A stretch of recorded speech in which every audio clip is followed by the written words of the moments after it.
probably shouldn't tell you this, but I am, because I'm a short timer, and what are you going to do? So this hymn, God is working His purpose out. My favorite hymn as a kid, and my brother and I, in our little choristers' bow ties and katas in St. John's Church in Hampton, Virginia, would sing that up at the chancel on Sunday. And just as we were getting to, and the earth shall be filled with the glory of God, my brother, who was sick, vomited all over me. So ever since then, so now to just erase that from your mind. I didn't say that. Start over. You're missing 18 seconds on the tape. Don't start the tape.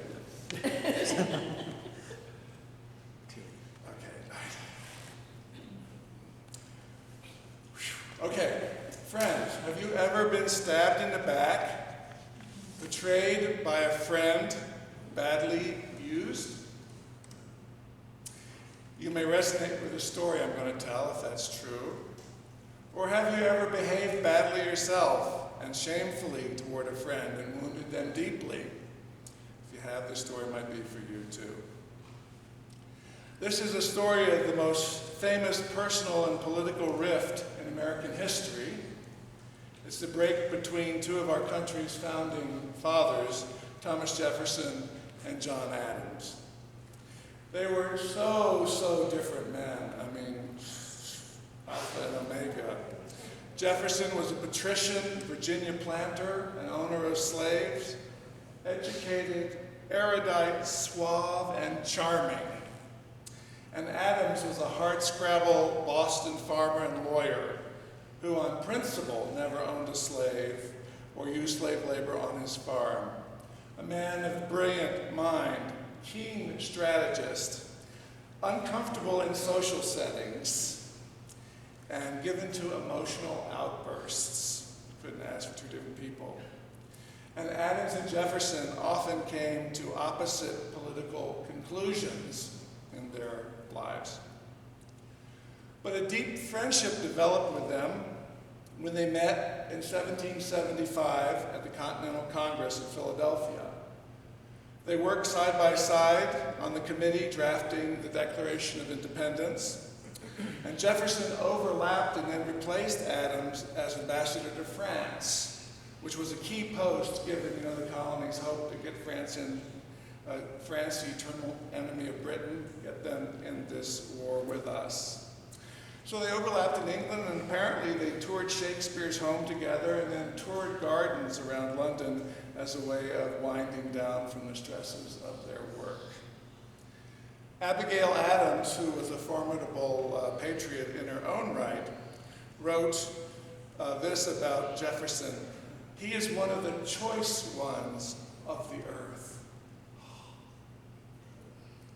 And John Adams wrote to Jefferson that, quote, the intimate correspondence with you I have is one of the most agreeable events in my life.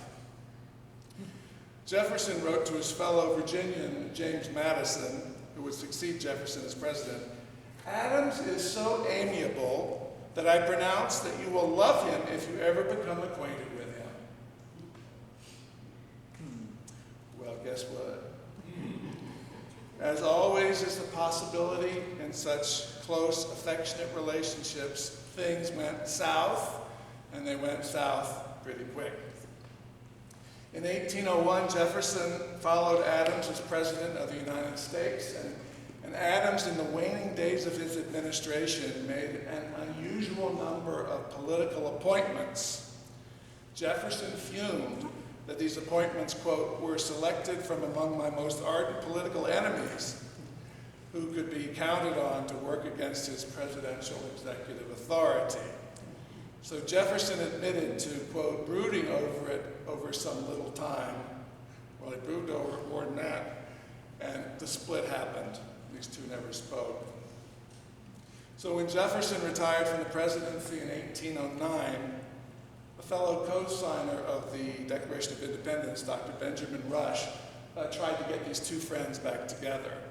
And finally, in 1811, some 10 years after the split, through a kind of shuttle diplomacy between their friends, Jefferson wrote Adams a cheery news letter to which Adams responded gladly. You may know that their succeeding 158 letters toward the end of their lives have become a monument in American literature. They touch, like granddads always, touch on all the great things they've done in these letters, talked about their contributions to their fledgling country, current political events, philosophical speculations, reflections on religion, musings on aging, and talking about grandchildren and great-grandchildren. That's what you do, right? Their correspondence stopped about 3 months before their deaths. Adams was 92, and Jefferson was 84. They died on the same day, 193 years ago, on the 4th of July, 4th of July, 1826, they died, being the 50th anniversary of the Declaration of Independence that they had authored. It's said that Adams whispered as he died that evening on the 4th of July, "Jefferson still lives," not knowing that Jefferson actually had died when the sun rose that morning on that 4th of July in Virginia. So here we have Thomas Jefferson, the hurt man, the man who could hold a grudge, a man who felt stabbed in the back by his most amiable friend.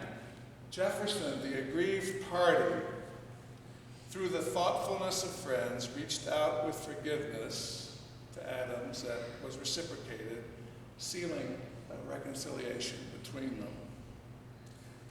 My friends, writes St. Paul in his letter to that vibrant congregation he founded in Galatia, if anyone is detected in a transgression, you who have received the Spirit should restore such a one in a spirit of gentleness. Spirit of gentleness. So, old differences, friends, such as who's right and who's wrong, who's the stabber and the stabbee, who is circumcised or who isn't, which is, of course, the struggle of the primitive church about whether men had to become Jews first before they could be Christians. All that stuff matters not a whit. A new creation is everything, says Paul to the Galatians. So let's think on it. Those of us here who've been stabbed in the back, or those of us here who have done the stabbing.